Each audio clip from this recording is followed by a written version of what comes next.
Good evening. मी Mrs Rupali Amit गाईड. या वीकचा टास्क आहे की फ्रेंडशिपबाबत माझं म्हणणं. याआधी जे टास्क दिले गेले तेव्हा मी इझिली स्पीच करू शकले without any copy, without any कोणाचं मत न घेता. पण हा जो टास्क आहे की फ्रेंडशिपबाबत माझं म्हणणं, हा टास्क माझ्यासाठी ॲक्च्युली खरंच खूप अवघड आहे. अवघड यासाठी नाही की माझ्याकडे फ्रेंड्स नाही आहेत किंवा मला बोलता येत नाही. अवघड यासाठी की माझ्या मैत्रीचं किंवा माझ्या मैत्रीने केलेलं प्रेमाचं वर्णन करण्यासाठी माझ्याकडे शब्द नाही आहेत. ऑफकोर्स शब्द साथ देणारच नाही आहे. म्हणतात ना की मैत्री सुखादुखामध्ये असतात. असे बरेचसे फ्रेंड भेटतील आपल्याला की ते सुखादुखामध्ये असतील. पण तू मला तुझे सुखात घेऊ नकोस, पण दुखात मात्र तू तुझ्यापासून मला लांब ठेवणार नाहीस अशी म्हणणारी एकतरी मैत्रीण असतेच. ती मैत्रीण आहे वर्षा.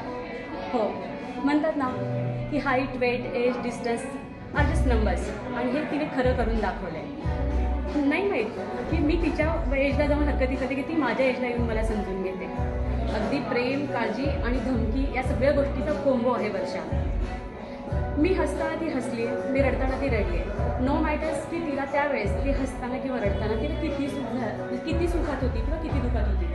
बस माझ्या डोळ्यात अश्रू बघून तिच्या डोळ्यात आले किंवा मी हसताना बघून तिच्या गालावरती हसू आले.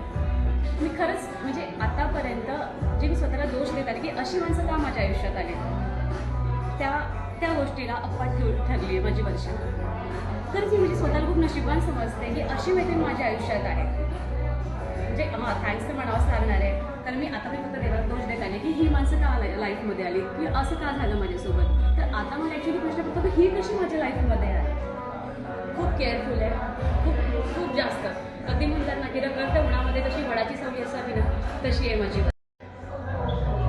आमच्या मैत्री राखण्यासाठी किंवा आमचं एक बॉन्डिंग राहण्यासाठी आम्हाला कुठल्याही फ्रेंडशिप ब्रँडची ऑफकोर्स गरज नाही आहे, कारण आमचं नातं हे मनाने जोडलेलं आहे. आणि मला माहिती आहे की ती कुठल्याही म्हणजे भले माझ्यासोबत कोणी असू दे किंवा नसेल, पण ती माझ्यासोबत नक्कीच असेल. आणि हा गोष्टीचा विश्वास नाही, गर्व म्हटला तरी चालेल की वर्षासारखी फ्रेंड माझ्या आयुष्यात आहे. थँक्यू वर्षा, माझ्या लाईफ विकायला.